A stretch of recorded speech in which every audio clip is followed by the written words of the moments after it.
Oiga, estamos aquí. Ya ha llegado nuestro invitado de hoy. Roble de tambores, por favor.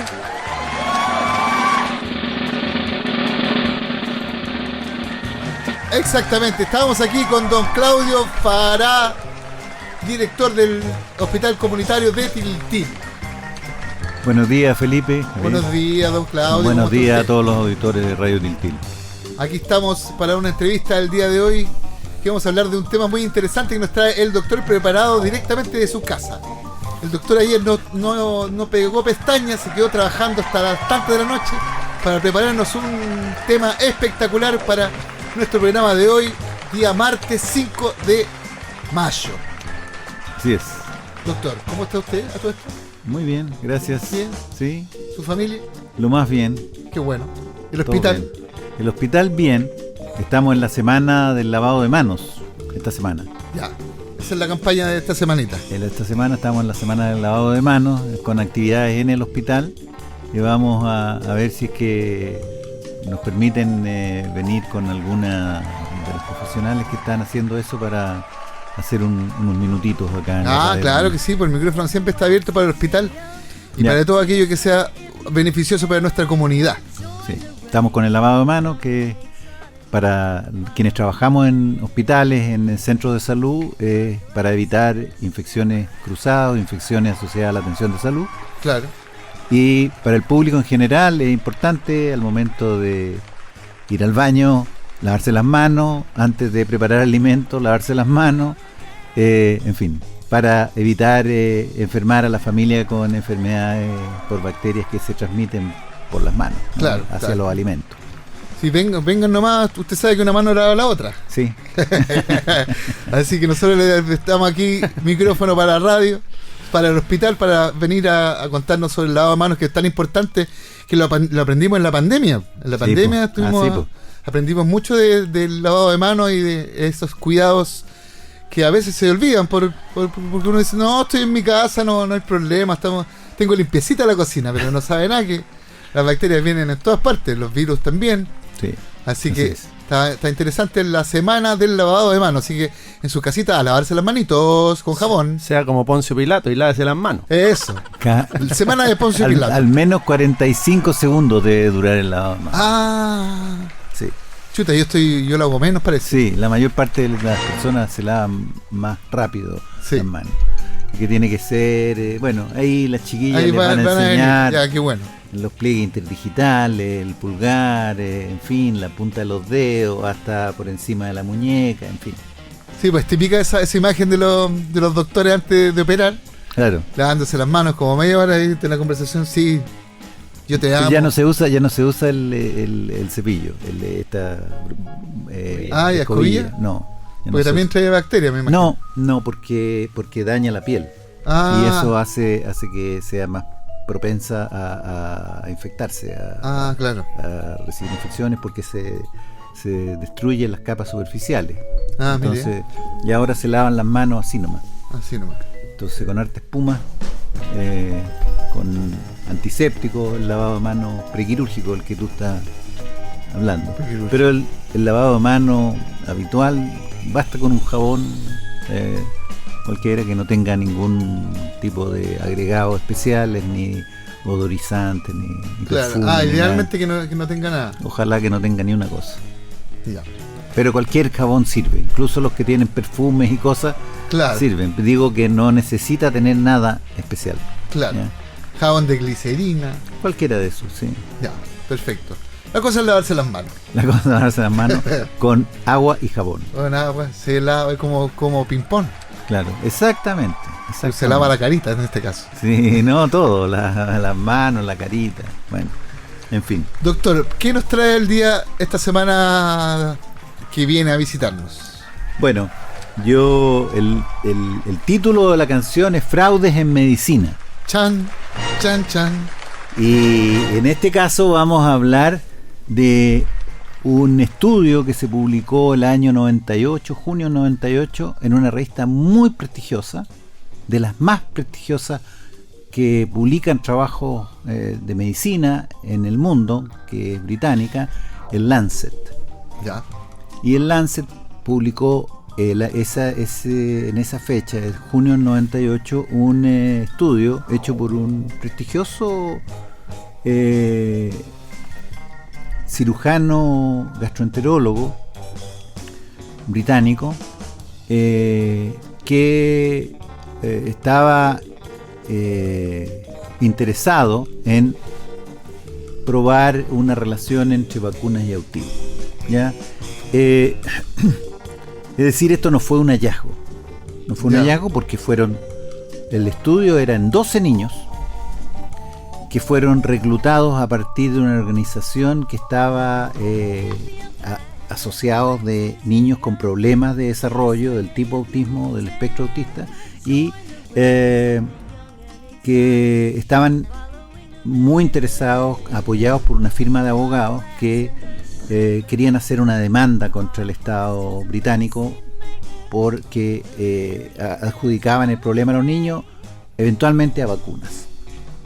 Y los abogados financiaron este estudio de Andrew Wakefield, que es el médico que hizo el estudio, que con otros 12, porque los trabajos en medicina llegan ahora, no son 2 personas, son 10 personas los que hacen el trabajo, y incluyó entre los autores a un muy prestigioso pediatra británico, gastroenterólogo pediatra,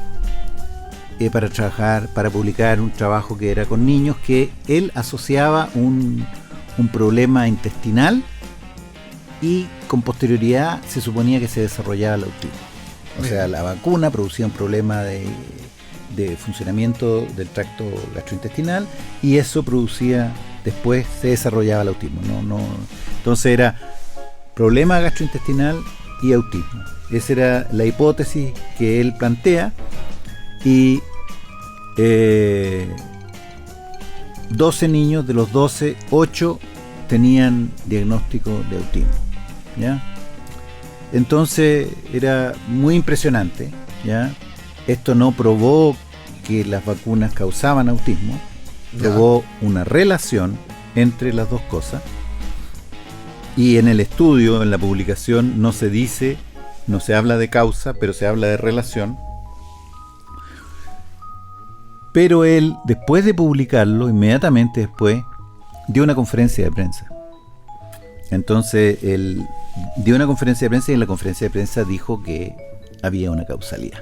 Habló de causalidad y la prensa recogió eso como que las vacunas, particularmente la de sarampión, causaba autismo, ¿ya? Esto estaba en el contexto de una vacuna triple, que es sarampión, rubiola y papera. Ya, que se usa en Chile también, ¿ya? Entonces, que se usaba en esa época y se usa todavía. Entonces, la prensa se encargó de difundir esto, ¿ya? Y fue un escándalo mayor, ¿ya? Tanto que entre ese momento y el año 2010 aproximadamente, la cobertura de vacunación antisarampión o con vacuna triple bajó de sobre 95%, que es el límite adecuado para tener inmunidad de rebaño, ya vamos a hablar de eso, hasta menos de 80% en el Reino Unido, lo que era muy preocupante, y que eso generó aparición de brotes de sarampión en el Reino Unido y empezaron a haber enfermos de sarampión, cosa que no ocurría antes, ¿ya? De manera estable, es decir, se transformó en endémico el sarampión, que ya estaba de alguna manera erradicado, como está en Chile hoy día.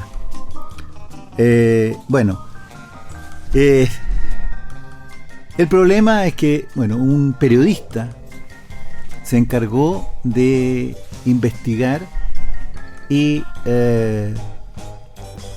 habló con los padres de los niños y se dio cuenta que había discordancia entre lo que estaba publicado en la revista y lo que los padres decían que tenían los niños cuando habían recibido las vacunas, en fin, ¿ya? Porque para que sea causa, la primera cosa elemental es que la causa tiene que ser antes del efecto. Claro. ¿No es cierto? Sí, Es como claro. lo más básico. Bueno, algunos niños habían recibido la vacuna después de haber sido diagnosticados con autismo o con algún problema del desarrollo. Entonces ahí partieron las sospechas de que algo no estaba bien. Ya revisó, se preocupó de entrevistarse con los padres y revisó bien el estudio y hizo presentaciones en los lugares correspondientes del Reino Unido, que hay una comisión médica general que es la que revisa los temas éticos de la práctica médica, y esto se hizo en el año 2010. Se revisó el caso por meses, se revisó el caso en esta comisión médica y llegaron a la conclusión de que esto era un fraude, ¿ya? Inequívocamente, ¿ya? Claro, sí o sí. En el último tiempo, bueno, ya vamos a hablar de eso también, el tipo ha tenido como una pequeña resurrección en Estados Unidos. Este señor Wakefield ha tenido una resurrección de mano de otro antivacuna, Robert Kennedy Jr., que tiene un cargo muy importante en Estados Unidos, ministro de Salud, nada menos, un antivacuna. Sí. ¿Ya? Sí, así es la cosa. Así que, y ellos son socios, han sido socios de hace mucho tiempo. Robert Kennedy Jr. con Wakefield han sido socios, como ambos de movimiento antivacuna hicieron una sociedad y han hecho campañas en distintos países en los últimos decenios. Bueno, entonces lo que se probó también es que él hizo una serie de procedimientos, endoscopías digestivas, ya, colonoscopía y endoscopía, para probar que había lesiones, ya, y tomó biopsias, ya, en niños para probar esta relación, y puso en la publicación que los resultados habían dado una presencia de virus de sarampión en las biopsias y alteración en las biopsias, cosa que se comprobó que también era falso, ¿ya? Chuta. Sí, no, entonces, bueno, todo eso hizo que le quitaran el registro, lo sacaran del registro para poder practicar la medicina en el Reino Unido. O sea, A ese extremo. a ese extremo. No hay muchos casos como ese en la historia en el Reino Unido, ¿ya? Él lo vende como que él fue una víctima de la industria farmacéutica. Ya. Pero la publicación está ahí, digamos, y la investigación de este periodista, un señor Reed, prueba, más allá de toda duda, y la comisión recogió testimonios independientes. Algunos de los autores del libro, del estudio, testificaron también en estas audiencias con la Comisión Médica General, ¿ya? Entonces, eso dio como resultado que a él lo excluyeran de la práctica de la medicina en el Reino Unido. Pero los efectos no fueron solo para él, porque este estudio produjo un impacto mundial, ¿ya? Mundial, no solo en el Reino Unido. Y este podría llamarse fraude, entonces. Es un fraude en toda la ley, en toda la línea, un fraude sin ninguna duda. ¿Y cuál el origen habrá sido la antivacunación simplemente? No, él tenía la patente de una vacuna contra el sarampión. Ya. Y él quería desacreditar Las otras vacunas. la vacuna antisarampión que se usaba desde los años 60 en el Reino Unido, ¿ya? Ya. Desde los años 60, estamos hablando de fines del 98, del 98 a fines del siglo, ¿ya? Claro. Y desde los años 60, o sea, casi 40 años que se usaba la vacuna, y sin mayores dificultades, y él quería desacreditarla para poder introducir su vacuna antisarampión que él tenía patente. Bueno, entonces esa era la motivación personal de él, Ya. suponemos, ¿ya? Pero el hecho es que tenía la patente de una vacuna antisarampión. Oye, ¿y cómo esta revista? Porque usted me hablaba de una revista prestigiosa. Sí, sí. ¿Cómo permite que se publique Bueno. este fraude? Porque, bueno, no había cómo comprobarlo hasta ese momento. Bueno, había cómo comprobarlo porque efectivamente este periodista ya tenía acceso a menos recursos que los que tiene el comité editorial de la revista Lancet, ¿ya? Y podrían haber revisado un poco más, dado que era un hallazgo nuevo, ¿ya? Era importante porque las revistas no reciben un artículo y lo publican de inmediato. Pueden demorarse un año en publicar. Y Lancet probablemente más de un año. ¿Y no habrán estado coludidos los dos? No, porque de hecho ellos se retractaron. Ya. Retractaron el artículo y el artículo quedó como dijéramos eliminado de la revista, pero está presente si uno lo busca en las versiones digitales de la revista Lancet. Ahí está el artículo, pero dice retractado. Ya. O sea, dice la revista como que le pone el timbre que este artículo no lo respaldamos de alguna manera, ¿ya? Y está porque si alguien quiere revisar efectivamente todo lo que se publicó, ahí está la publicación, ¿ya? Y se puede ver qué es lo que se publicó y uno puede revisar en los antecedentes adicionales que hay en la misma Lancet publicado qué es lo que estaba mal con ese artículo, ¿ya? Bueno, de hecho, con posterioridad, en la misma revista Lancet y en otras revistas científicas, se publicaron estudios, no con 12 niños, con cientos de miles de registros de niños. Ajá. ¿Ya? En Dinamarca particularmente se publicaron varios estudios, uno en diciembre del 98, recién publicado el otro. Ellos publicaron un estudio en 500.000 niños.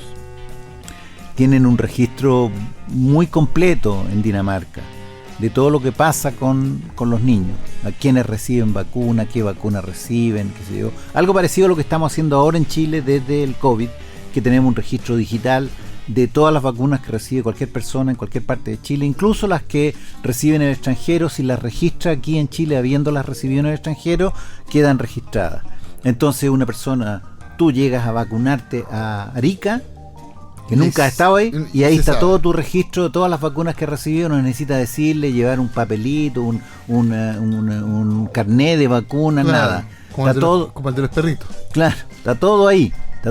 Entonces en Dinamarca tienen esto de hace muchísimos años, ¿ya? Y recogieron esta información y comprobaron que la incidencia de autismo o trastorno del espectro autista en niños con vacuna y sin vacuna, porque habían niños que no habían recibido la vacuna por alguna razón, era igual para todos los efectos prácticos. 500.000 niños. Claro, ¿ya? Una muestra bastante amplia. Una muestra enorme, ¿ya? Que es posible, no fue un estudio que siguieron 500.000 niños, porque eso sería muy difícil, pero lo reconstruyeron el estudio para atrás. O sea, vieron lo que había pasado desde el momento que se vacunaron, ¿ya? Y cuántos desarrollaron trastorno del espectro autista y quiénes no, y estaban vacunados o no estaban vacunados. Y no había diferencia entre los vacunados con los no vacunados. Ya. Ahora, después surgió, con posterioridad al 2000, surgió en el ambiente médico la duda respecto del timerosal, que es un preservante de vacunas multidosis. Es decir, una vacuna en que la enfermera o la TENS que va a poner vacunas tiene que sacar de un vial, de un frasquito, varias veces tiene que pincharlo para ir sacando la dosis de una vacuna, ¿ya? Y ahí existe un riesgo bajo, porque se hace con una técnica, digamos, estéril, pero existe el riesgo de que haya contaminación. Ajá. Y para evitar la contaminación se le agrega a esos frasquitos un preservante, ¿ya? Que es un derivado del mercurio. Es un derivado, contiene etilmercurio, el preservante. El mercurio se sabe que produce intoxicación en seres humanos, sí, y en animales. Ya hay hay historias muy interesantes respecto de eso que las veremos en otro momento. Pero este etilmercurio no tiene esos efectos. Pero surgió la duda a raíz de todas estas discusiones que se produjeron, los problemas con las coberturas de vacunación, empezaron a revisar qué pasaba con el etilmercurio. Y entonces también habían registros en Dinamarca y en Finlandia que hasta un cierto año que pusieron en las vacunas timerosal, ¿ya? Y de ahí para adelante lo dejaron de usar, ¿ya? Por distintas razones, porque básicamente usaban vacunas unidosis, ¿ya? Entonces, como las que se ponen hoy día, que es una jeringa precargada, te inyectan la vacuna y esa vacuna, esa jeringa no la sacan de ningún lado, viene en una cajita separada, ¿ya? Claro. Viene lista con la dosis correspondiente, ya, para una persona. Entonces, por esa razón ya en esas no necesitan usar ningún preservante, porque no hay ningún riesgo de contaminación externa. Entonces, con timerosal, sin timerosal, y vieron cuál era la frecuencia de aparición de autismo, trastorno de espectro autista en esos niños con esa experiencia de vacunación. Ninguna diferencia. Es más, posterior, dado que los sin timerosal eran posteriores a los con timerosal, empezaron a ver que de un cierto momento para adelante empezaban a aumentar en estos niños sin timerosal, empezaba a aumentar la frecuencia de trastorno de espectro autista. Es decir, no tenía nada que ver con el timerosal, no tenía nada que ver con las vacunas, tiene que ver con que se está haciendo más frecuentemente el diagnóstico en niños que antes no se diagnosticaban. Claro, simplemente. Claro, eran niños que tenían conductas extrañas, qué sé yo, los llevaban al psicólogo eventualmente, claro, y no sabían mucho qué hacer, y eran niños que eran introvertidos, qué sé yo, eran catalogados de otra manera. Ahora se catalogan de trastorno de espectro autista, tal vez, esto no, yo no soy experto, tal vez en exceso, ¿ya? Tal vez en exceso. Se sobrediagnostica quizás. Probablemente. También eso es posible, ¿ya? Así es que, pero no tiene nada que ver ni con las vacunas ni con el timerosal. Entonces, ahora, ¿por qué una revista prestigiosa como el Lancet hace esta publicación? Porque hay nombres de personas confiables, claro, y de prestigio y que han publicado antes, ¿ya? Entonces los revisores de esas publicaciones tienden a ser... Vista gorda. No vista gorda, pero tienden a ser menos rigurosos en la revisión de los estudios de alguien que tiene 20, 30 publicaciones previas, claro, ¿ya? Entonces tienden a ser más generosos en la evaluación. Incluso con algunos estudios que pueden tener algunas pequeñas fallas, pueden dejarlas pasar, a lo mejor hacer un poco vista gorda. Igual. Se publica con más facilidad cuando tú tienes, y por eso que este hombre incluyó a un prestigioso pediatra británico en el estudio sin que él tuviera ninguna participación realmente, ya, claro, lo incluyó como nombre para garantizar que el artículo se publicara.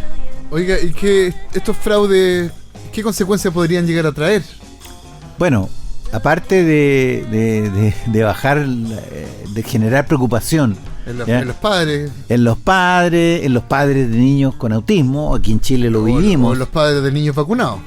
O en los padres de niños vacunados, pero yo espero que a ver, en Chile, esto generó revuelo en Chile también, ya hace ya mucho tiempo, ¿ya? Había una diputada de la República que andaba con todo organizaciones antivacunas detrás, ya, con niños con problemas, de padres con niños con problemas de trastorno de espectro autista, y echando la culpa a las vacunas, ¿ya? En Chile se hizo un estudio, lo hizo la Academia de Medicina de Chile, ¿ya? Y ahí participaron destacados investigadores y profesionales chilenos, ¿ya? Expertos en metodología, ¿ya? Y revisaron muchos estudios a lo largo de todo el mundo. Se hizo lo que se llama una revisión sistemática, ¿ya? Que es una forma de estudios científicos, ¿ya? Una revisión sistemática de todos los estudios que se habían hecho y publicado en todas partes, y se juntan y se ve qué es lo que tienen en común y cuáles son los problemas, ¿ya? Y cuáles son los hallazgos de estos estudios, ¿ya? Y se hace un nuevo estudio, ¿ya? Una revisión sistemática se llama. Y se hizo esa revisión sistemática por profesionales chilenos, y se comprobó que no hay ninguna relación entre vacunas y autismo. También en Chile se hizo un estudio, ¿ya? Aparte de todos los que se habían hecho, los que yo estoy dando cuenta de los que se hicieron a fines de los 90 y con algunos años posteriores. Oiga, entonces aquí estamos hablando de solamente conveniencia económica de parte del Sí. público. Sí. Que es una perversión gigantesca eso. Sí, por supuesto. Por eso que lo excluyeron. O sea, si la medida es muy drástica. Porque ¿ya? se puede haber equivocado, eso es diferente. Claro. O sea, es diferente un error. Claro. ¿Ya? Un error, en estudios científicos uno diferencia el error del sesgo, ¿ya? El error es aleatorio. Puede ser para arriba, para abajo, Claro, ¿ya? claro. Puede ser alrededor de un punto, digamos. El error es típicamente alguien que no tiene muy buena puntería, ¿no es cierto? Y que no le achunta muy bien al punto central del blanco. Pero si alguien está achuntándole al extremo derecho del blanco permanentemente, ¿ya? Eso se llama sesgo. Oiga, ¿ya? doctor, Entonces, y eso puede ser provocado por una falla metodológica, o Claro. puede ser por un problema del investigador. Doctor, ¿existe alguna vez en la historia de la medicina alguna vacuna que haya provocado algo? Porque yo me he encontrado en mi vida diaria con muchas personas antivacunas que hablan de que se acuerda que hasta se le pegaba a los celulares, que decían con la cuestión del COVID que se le pegaba los celulares al cuerpo. Que producían, sí, que le inyectaban un microchip. Claro, etcétera. Entonces, Y no tienen idea que andan con un microchip permanente en el bolsillo de la gente, porque claro, el celular. celular. O sea, que si alguien quiere enterarse de lo que hace la gente común y corriente, Claro, ¿no? lo pueden, si lo hacen todo el tiempo, pues, de hecho, se venden las bases de datos de las páginas que visita la gente, qué sé yo, para los avisos, en fin, para las empresas que están interesadas en promover cosas, Sí. en fin. Así que, o sea, pero todo eso son, bueno, Pero no hay ninguna vacuna que haya provocado un trastorno, alguna enfermedad, porque Sí. tiene que haber pasado en algún A momento, porque esto tiene que estar fundado en algún principio, porque No, o sea, a ver, ¿alguna vez alguna vacuna ha provocado algo? Claro que sí, o sea, hay vacunas que tienen efectos secundarios, ¿ya? Pero los efectos secundarios que no pueden ser graves, o sea, no pueden ser que se muera alguien por la puede ser vacuna. peor que lo que se está. Claro, tratando de evitar, y además son tan poco frecuentes que es, por decirlo de alguna manera, es preferible tener un dolor de cabeza, un poco de mareo, inflamación en el brazo, o una sensación parecida a la enfermedad original, ¿ya? Que se está tratando de evitar, producida por la vacuna, o sea, de una manera contenida y es limitada, no tiene riesgos graves. Es preferible tener eso en una proporción pequeña de la población a tener la enfermedad. Claro. Desarrollar la enfermedad, qué sé yo, podemos hablar la polio o el mismo sarampión. ¿Ah? Que puede producir el sarampión, puede producir muertes, ¿ya? Puede producir alteraciones en el recién nacido si lo adquiere una embarazada en las primeras semanas de embarazo. Entonces, produce efectos graves el sarampión. Así que no es deseable que la gente le dé sarampión. Por eso que pretendemos erradicarlo, como lo tenemos hoy día en Chile, ¿ya? Y corremos el riesgo de que perdamos esa erradicación producto de la gente que está negándose a vacunar, ¿ya? Y el problema de esto es que las falsedades en internet circulan 50 veces más rápido, 100 veces más rápido y se difunden a más gente Sí. que la verdad o la realidad. La llaman ¿Por fake qué? news. ¿Por qué? Porque son escandalosas, son Claro. llamativas. Sí. Entonces cuando uno ve una cosa, qué sé yo, que siendo falsa, ya uno no sabe, y ve una cosa tremenda, ya la difunde y dice, oye, mira esto que pasó, mira esto que leí, mira esto que escuché, ya, y si ve algo que es normal, ya, es como lo que pasa con las noticias, ¿no? Dicen, si un perro muerde a un ser humano, no es noticia. Si un humano muerde a un perro, esa es la noticia, ¿ya? Las cosas raras, ¿ya? Eso es la noticia. Entonces pasa lo mismo con las fake news, y ahora como cada uno tiene un medio de comunicación en la mano, no se preocupe. Estamos conversando aquí con el doctor Farah de un fraude en la medicina.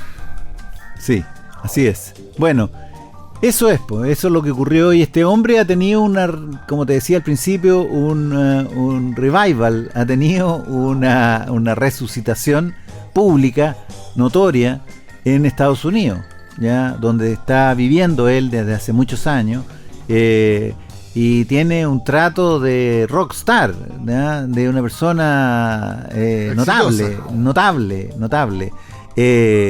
Tiene o tuvo una relación sentimental con una supermodelo. El tipo fue invitado a la ceremonia de inauguración del presidente Donald Trump en Estados Unidos en esta última periodo, ya, por su amistad con Robert Kennedy Jr., que asumió como ministro de Salud, secretario de Salud y Recursos Humanos se llama ya. De tal manera que ahora él es un ciudadano, y Robert Kennedy Jr., por supuesto, lo ha tratado de incluir como experto en grupos para analizar los efectos de las vacunas en Estados Unidos. Ya, de hecho, disolvió el grupo de expertos para análisis de vacunas, ya, y quiso empezar a integrar a gente antivacuna a ese grupo de análisis de las vacunas. Para fortalecer el discurso. Sí, imagínate. O sea, bueno, así que esa es la historia de este tipo que obviamente tiene un interés distinto de hacer un aporte al conocimiento médico. Oiga, y esto habiendo ocurrido hace tantos años, ¿qué consecuencias puede traer para el día de hoy? Bueno, estamos enfrentando hoy día que probablemente este es el primer indicio del movimiento antivacuna, ya, la publicación de este estudio, por haber sido hecho en una revista tan famosa, tan importante, y que hoy día tenemos gente que se resiste. Yo hace mucho tiempo atrás fui director de un hospital, del Hospital de Infecciosos, y tuve en su momento resistencia de médicos y enfermeras del hospital a vacunarse. Mire. Porque andaban circulando en ese momento unas cosas por internet de una señora polaca que era doctora, PhD, bioquímica, que había trabajado, según ella, en un laboratorio que producía vacunas, y era una persona que desparramaba historias horrorosas de las vacunas, ¿ya? Sin evidencia concreta, solo discurso, ¿ya? No sé qué le habrían hecho en el laboratorio donde trabajaba, la echaron, quedó enojada y qué sé yo, no sé cuál es la historia, pero nada de eso se comprobaba, pero caló su discurso y circulaban los videos de esta señora por internet entre la gente del hospital también, y era un hospital de enfermedades infecciosas. Entonces me pareció que era grave, y yo hice una reunión y les dije que si alguien tenía alguna objeción, que lo debatiéramos abiertamente, ¿ya? Por supuesto nadie se paró para dar su posición, y yo dije, bueno, entonces el caso está cerrado, ¿ya? Y yo no quiero escuchar a nadie que me diga que no se vacuna porque tiene objeciones. Las evidencias no existen. No acompañaban, por supuesto. Todo lo contrario, las evidencias que hay apuntan en el otro sentido. O sea, todo lo que te estoy diciendo que se publicó a raíz de la alarma que creó este estudio, ya, esta publicación en realidad, se generaron una serie de iniciativas de estudio inmediatamente después de esto, que se publicaron tan rápido como 6 meses después en la misma revista Lancet y en otras revistas científicas, ¿no? Así que, porque existió el temor que esto podría generar un descalabro, ¿no? Claro. Que generó. Ahora todavía es marginal. Todavía hay personas que se resisten. No, es que yo tuve un tío que le pasó, que tuvo un infarto cerebral después de vacunarse, entonces yo yo le tengo miedo a las vacunas porque producen infarto cerebral. Ocurrió después de Ya, la vacuna. Y eso no es suficiente para decir que ocurrió a causa de. ¿Ya? por supuesto. Tiene que causa de efecto. Claro, por lo menos que sea antes de. ¿Ya? Claro, Pero claro. no suficiente. No es suficiente con que ocurre acá antes de. Hay una serie de pautas para analizar la causalidad. ¿Ya? Primero que sea antes de. Después que sea verosímil. Es decir, que tenga sentido de acuerdo al conocimiento previo. ¿Ya? Que tenga alguna cosa que haya algún antecedente anterior que diga, bueno, esta cosa es plausible, es factible que esto tenga alguna relación con esto. ¿Ya? Después es la coherencia. Si hay estudios con posterioridad que empiezan a demostrar que esto ocurre de esa manera, entonces eso va reforzando la idea. ¿Ya? Y por último hay otra cosa que es lo que se llama dosis-efecto o la intensidad del efecto.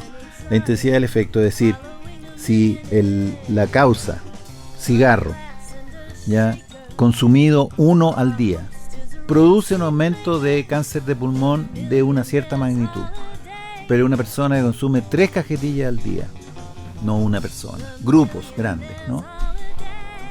El riesgo de tener cáncer de pulmón es mayor.